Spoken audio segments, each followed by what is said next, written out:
كل كائنات عارفة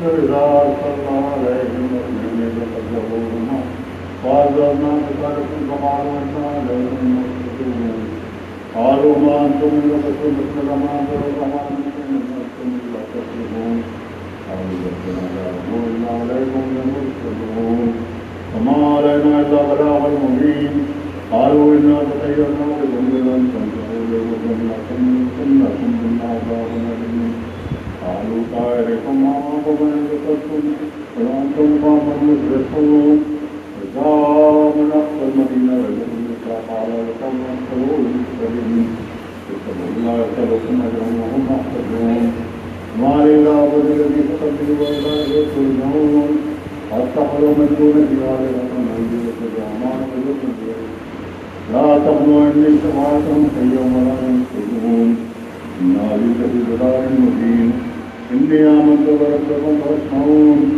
إلى أخرجن قال يا ليت قومي يعلمون بما غفر لي ربي وجعلني من المكرمين ما أنزل على قوم من بعدهم من السماء وما كنا منزلين سبحانك الله خيركم واحد والله حامدون يا أبطال عباد الياسين بكثير لكانوا بكثير يستهزئون فلم يروا أننا قلهم يذكرون أنه لا إله يرجعون كل يوم يهدون الذين ينذرون حياة الأمر المتتهافنا وقلنا منها ربا سميع يعقلون وجعلنا فيها جنات من نخيل وأعناب فجرنا فيها من العيون ليعقلوا من سمعه ما عملت أيديهم لا يشكرون سبحان الذي خلق الأزواج كلها مما ثمة الأرض ومن أنفسهم مما لا يعلمون وحياة لهم الليل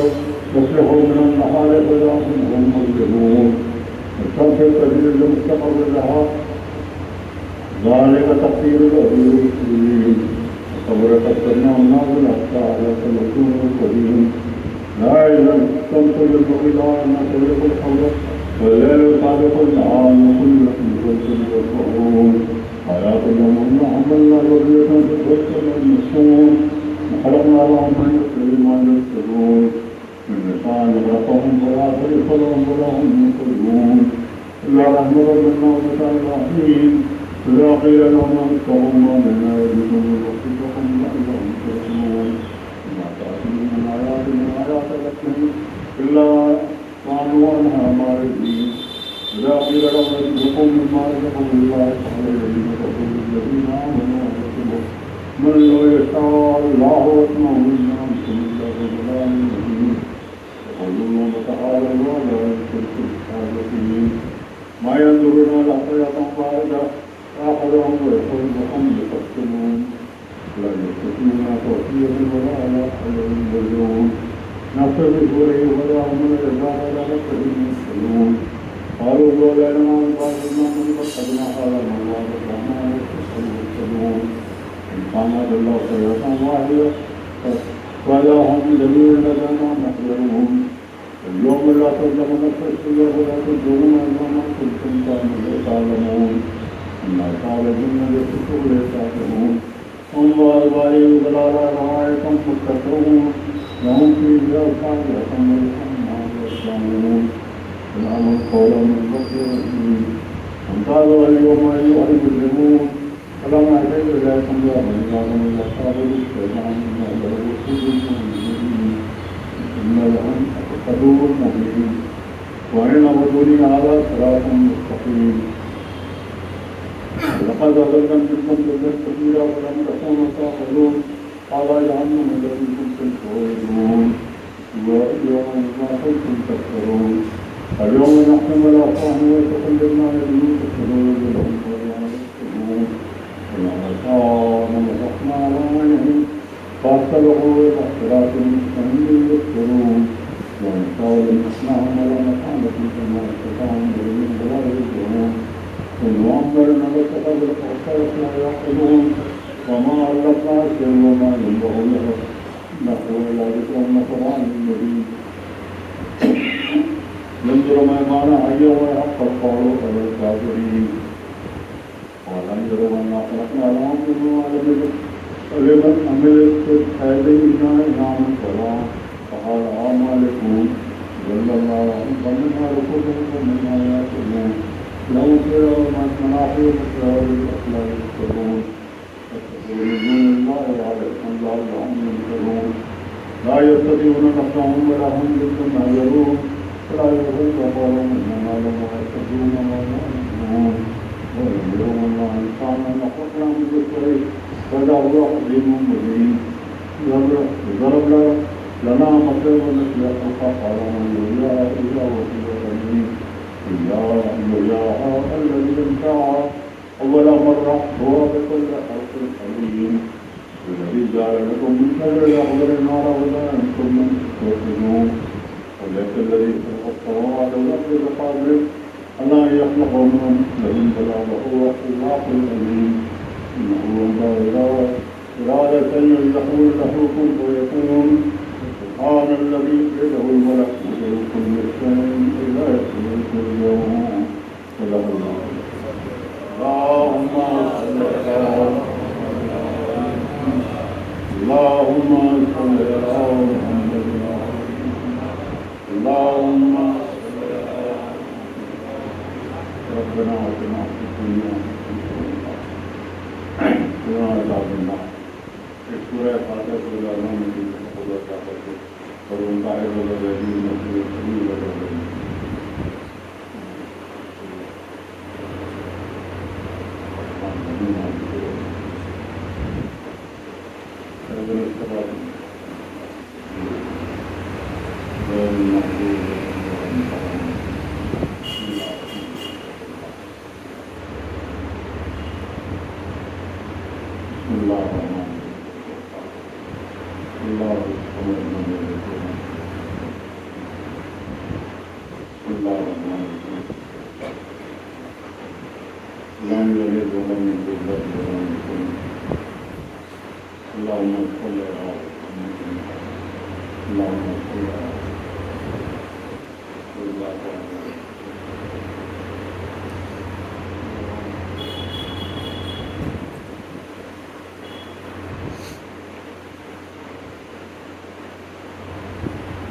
خدا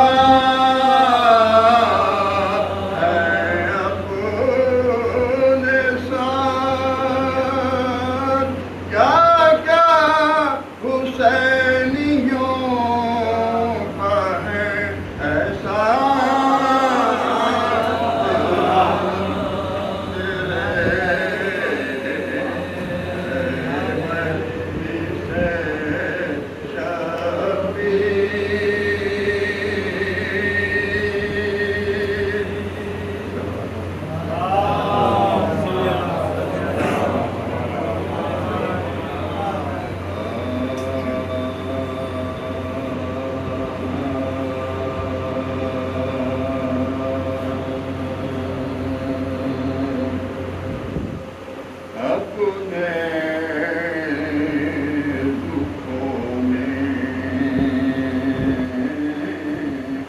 آیا